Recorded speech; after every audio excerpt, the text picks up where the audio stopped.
அஜயோட அப்பா சொல்கிறாரு, கண்டிப்பாக அந்த பொண்ணை தான் நான் கல்யாணம் பண்ணி வைக்க போகிறேன் என் பையனுக்கு அப்படின்னு சொல்லிட்டு அதை கேட்டோன்னே எல்லாருமே அப்படியே பயங்கரமாக ஷாக் ஆகுறாங்க. தாத்தா பாட்டி எல்லாருமே அப்படியே யோசிச்சுட்டே இருக்காங்க. வேண்டாம் அந்த பொண்ணு வேண்டாம், அந்த பொண்ணு நல்ல பொண்ணே கிடையாது அப்படின்னு சொல்லிட்டு காவேரி சொல்கிறாங்க. நீ யாருமா, நீ யார் சொல்கிறதுக்கு? என் பையனுக்கு நான் கல்யாணம் பண்ணி வைக்கிறேன்.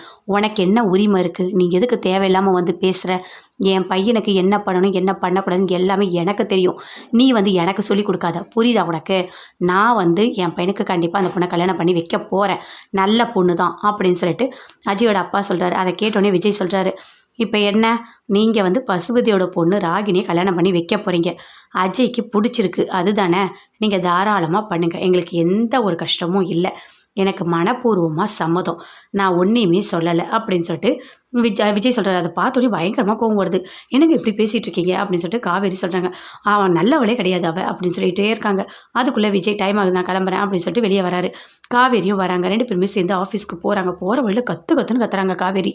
எதுக்காக நீங்கள் இப்படி சம்மதிச்சிங்க? ஏன் இப்படி பண்ணிகிட்ருக்கீங்க? அந்த பொண்ணு நல்ல பொண்ணு இல்லை. குடும்பத்துக்கு வந்தால் அந்த குடும்பமே ஒன்றும் இல்லாமல் போய்டும். உங்களுக்கு ஏன் புரியவே மாட்டுது? நான் எத்தனை வாட்டி உங்களுக்கு சொல்கிறேன். நீங்கள் ஒன்றா வந்து கொடைக்கானலில் கேட்டு பாருங்கள். அந்த பசுபதியை பற்றி தெரியும். அவன் எவ்வளோ கெட்டவன் தெரியுமா?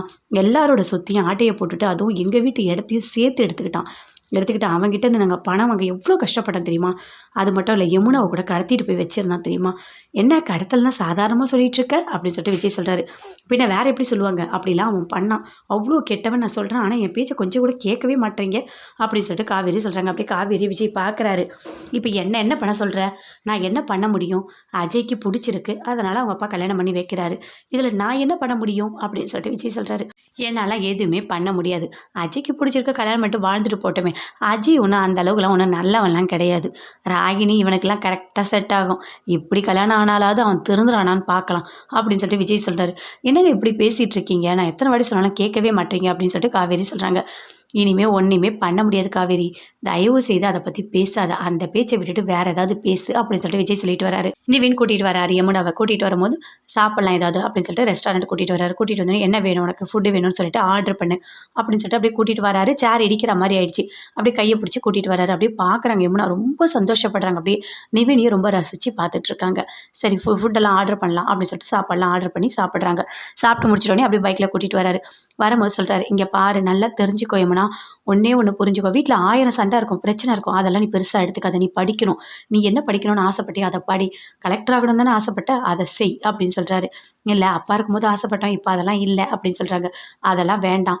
யார் வீட்டில் பிரச்சனை இல்லை? எங்கள் வீட்டில் பிரச்சனை இல்லையா? நான் எங்கள் வீட்டுக்கு போகவே இல்லை தெரியுமா உனக்கு? அவ்வளோ பிரச்சனை இருக்குது. என் வீட்டுக்கு வீடு பிரச்சனை இருக்க தான் செய்யும். பிரச்சனையே நினச்சிட்டு இருந்தால் நாம் எப்படி தான் முன்னேறது? நீ நல்லா படிக்கணும், நான் சொல்கிறத கேளு, நல்லா படித்து நல்லா வரணும் அப்படின்னு சொல்கிறாரு. கண்டிப்பாக நீங்கள் சொன்னதுக்காக நான் படிக்கிறேன் அப்படின்னு சொல்லிட்டு யமுனா சொல்கிறாங்க. அப்படியே சந்தோஷப்படுறாங்க. நிவின் அப்படியே ரொம்ப சந்தோஷமாக அப்படியே பைக்கில் வந்துகிட்டே இருக்காங்க. காரில் வந்துட்டு இருக்காங்க. காவேரி விஜய் 2 பேருமே வரும்போது அப்படியே பார்க்குறாங்க.